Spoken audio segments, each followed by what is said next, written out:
नमस्कार, मेरा नाम विनय त्रिपाठी है और आप नव भारत टाइम्स देख रहे हैं। राष्ट्रीय स्वयं सेवक संघ यानी कि आरएसएस के सरसंघ चालक मोहन भागवत ने एक बार फिर हिंदुओं की आबादी को लेकर संकेतों में बात कही है। उन्होंने हिंदुओं का नाम लिए बगैर भारत में उनकी घटती जनसंख्या पर चिंता जाहिर की है। परिवार की अहमियत पर जोर देते हुए उन्होंने कहा कि अगर समाज की जनसंख्या वृद्धि दर गिरते गिरते 2.1% के नीचे चली गई तब समाज को किसी को बर्बाद करने की जरूरत नहीं, वह खुद ही नष्ट हो जाएगा। इसलिए कम से कम 3 बच्चे पैदा करना बेहद जरूरी है। नागपुर में रविवार को कथालय कुल सम्मेलन को संबोधित करते हुए भागवत ने कहा कि कुटुंब यानी परिवार समाज का हिस्सा है और हर एक कुटुंब इसकी इकाई है। भागवत ने भले ही ये संकेत हिंदुओं के संदर्भ में दिया है, मगर हकीकत ये है कि आज महंगाई, बेरोजगारी की मार झेल रहा आम आदमी के लिए 3 बच्चे पैदा करना और उनका पालन पोषण करना कितना मुश्किल हो सकता है, जहां एक बच्चे के पालन पर ही अच्छी खासी रकम खर्च हो जाती है। तो हम लोग जानते हैं कि देश में बच्चे पालना कितना महंगा हो सकता है। इसी साल भारत बढ़ती आबादी की लंबी छलांग लगाते हुए चीन को पछाड़कर जनसंख्या मामले में दुनिया में नंबर 1 पर आ गया है। हालांकि भारत में बहुसंख्यक हिंदू पिछली जो बार की जनगणना में 80% थे, जो इस साल की उनकी जनसंख्या वृद्धि दर घटने से देश में उनकी कुल आबादी घटकर 78.9% ही रह गई है। वहीं हिंदू आबादी अब भी देश में करीब 100 करोड़ है। दुनिया के 95% हिंदू भारत में ही रहते हैं। वहीं देश में मुस्लिम आबादी की वृद्धि दर बढ़ी है। भारत में बच्चे के पालन पोषण का बजट जगह, लाइफस्टाइल और व्यक्तिगत पसंद सहित कई तरह के फैक्टर्स पर निर्भर करता है।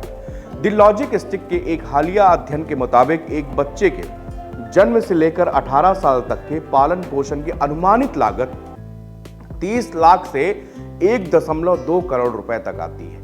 यह शहरों और गांव में अलग अलग परिस्थितियों के मुताबिक ये डिफरेंस हो सकती है, अलग अलग हो सकती है।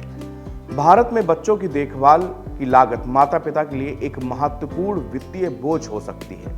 डे केयर सुविधाओं, प्री स्कूल फीस और स्कूल के बाद की गतिविधियों जैसे फैक्टर्स के आधार पर ये खर्च अलग अलग हो सकते हैं। एक बच्चे की देखभाल की लागत औसतन 15,000 से 30,000 रुपए प्रति माह हो सकती है। महानगरों के मुकाबले छोटे शहरों और गांवों में यह लागत कम हो जाएगी। एक बच्चे के पालन पोषण की वित्तीय जिम्मेदारियां केवल बच्चे के देखभाल के खर्चों से परे होती हैं। इसमें शिक्षा, स्वास्थ्य देखभाल, कपड़े, भोजन और पढ़ाई की योग्य सामग्री जैसी गतिविधियां शामिल होती हैं। महंगाई और बदलती हाईफाई जीवन शैली की वजह से ये खर्च बढ़ सकते हैं। हायर एजुकेशन के लिए तो अगर विदेश भेजना पड़े या चाहें तो यह रकम औसतन 25 लाख रुपए से लेकर 5 करोड़ रुपए तक हो सकती है। भारत में अच्छा जीवन जीने की लागत शहर, परिवार के आकार और व्यक्तिगत प्राथमिकताओं के आधार पर अलग अलग होती है। 4 लोगों के परिवार की बेहतर रहन सहन के लिए 50,000 से लेकर 1 लाख रुपए तक महीना खर्च हो सकता है। अगर आपके परिवार में बच्चे हैं तो यह रकम और भी ज्यादा बढ़ सकती है।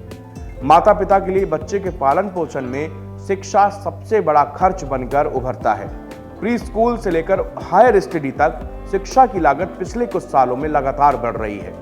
अगर आप गुणवत्तापूर्ण शिक्षा अक्सर भारतीय माता पिता की सर्वोच्च प्राथमिकता होती है, जिसमें वो अपनी राय से एक महत्वपूर्ण हिस्सा अपनी आय का वो इसमें खर्च करते हैं।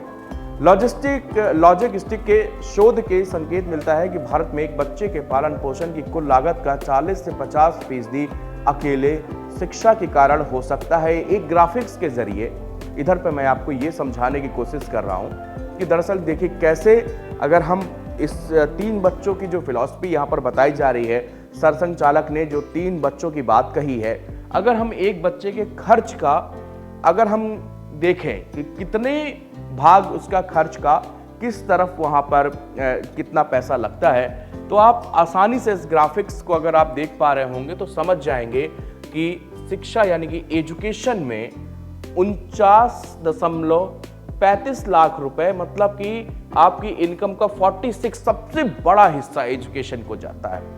आज दिल्ली एनसीआर, मेट्रो सिटीज या तो अब बहुत छोटे छोटे शहरों में भी बहुत अच्छे अच्छे स्कूल जो कि खुलते जा रहे हैं। उनकी फीसें बिल्कुल क्लास फर्स्ट से नर्सरी से इतनी ज़्यादा होती है कि पेरेंट्स के ऊपर एक बोझ पड़ता है।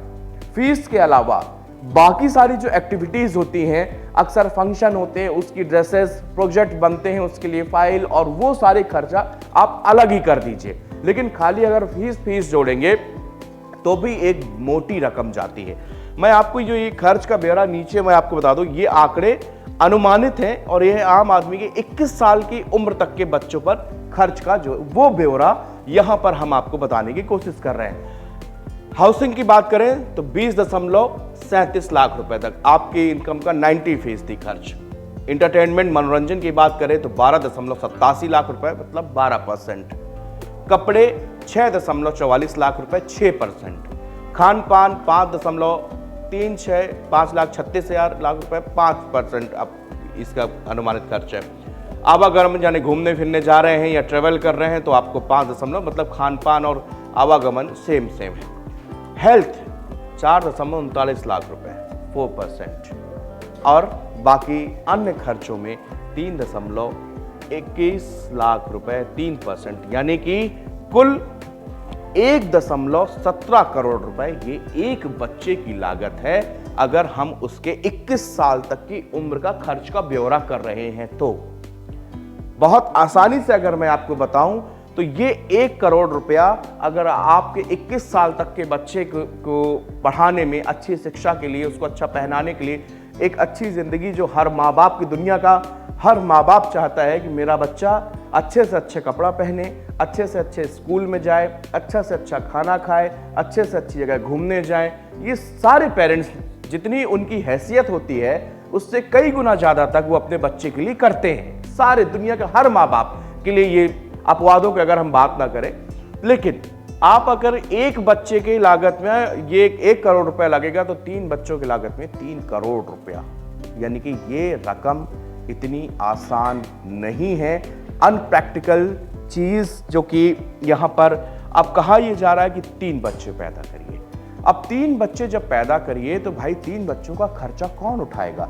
और यही कारण है कि आज मेट्रो सिटीज हों, बड़े बड़े शहर हों, जहां पर माँ बाप जो है एक बच्चे से दूसरे बच्चे पे हिचकिचाने लगते हैं, क्योंकि सबसे बड़ा जो टेंशन है वो है पैसा कहां से आएगा। नौकरी, बेरोजगारी, ये सब अलग मसले हैं। शिक्षा के अलावा स्वास्थ्य देखभाल और बच्चा पैदा करने से जुड़ा एक और महत्वपूर्ण खर्च है। प्रसव पूर्व देखभाल से लेकर टीकाकरण तक बच्चे के जीवन में शुरुआती वर्षों के दौरान मेडिकल बजट काफी ज्यादा होता है। अगर कोई अचानक दिक्कत आ गई तो ये खर्चे और भी बढ़ जाते हैं। अप्रत्याशित चिकित्सा लागतों को कम करने के लिए बच्चे और परिवार के लिए स्वास्थ्य बीमा कवरेज महत्वपूर्ण माना जाता है। भोजन और पोषण, बच्चों के लिए पोषण संबंधी जरूरत बहुत अधिक होती है। माता पिता के लिए इसका मंथली औसत खर्च जो होता है एक माँ के लिए वो 2500 से 3500 रुपए के बीच हो सकता है, यानी कि ये रकम सालाना 30,000 से 42,000 रुपए तक हो सकती है। बच्चे के विकास के लिए पोषण युक्त भोजन महत्वपूर्ण है, जिससे भारत के बच्चे पालन पोषण की लागत में भोजन एक महत्वपूर्ण कंपोनेंट बन जाता है।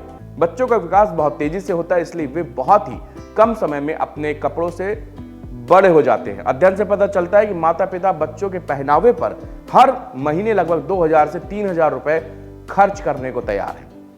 इसका मतलब यह हुआ कि 2,40,000 से 3,60,000 रुपए सालाना केवल इस सब चीजों में खर्च हो रहा है, पहनने में, कपड़ों में। मोहन भागवत से पहले आंध्र प्रदेश के सीएम एन चंद्रबाबू नायडू ने भी 2 से अधिक बच्चों के पैदा करने की अपील की थी। उन्होंने कहा कि दक्षिण भारत के राज्यों को लोगों को ज्यादा बच्चा पैदा करने की जरूरत है। दक्षिण में बुजुर्गों की संख्या बढ़ रही है। उन्होंने यह भी कहा कि राष्ट्रीय प्रजनन दर 2.1 है, जबकि दक्षिण के राज्यों में 1.6% है।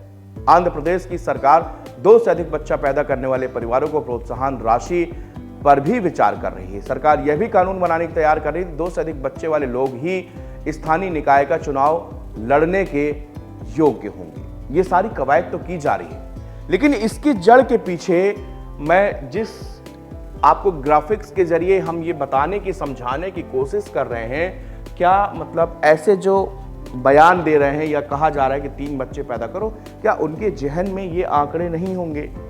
एक औसत लोग, मैं आपको बताऊं, एक औसत पढ़ाई एक बच्चे की शुरुआत से 2.5 से 3 साल की उम्र में आज की डेट में बच्चा प्री स्कूल, प्ले स्कूल में जाने लगता है और तभी से लगभग 7 से 8,000 रुपए महीने फीस की शुरुआत वहां से हो जाती है।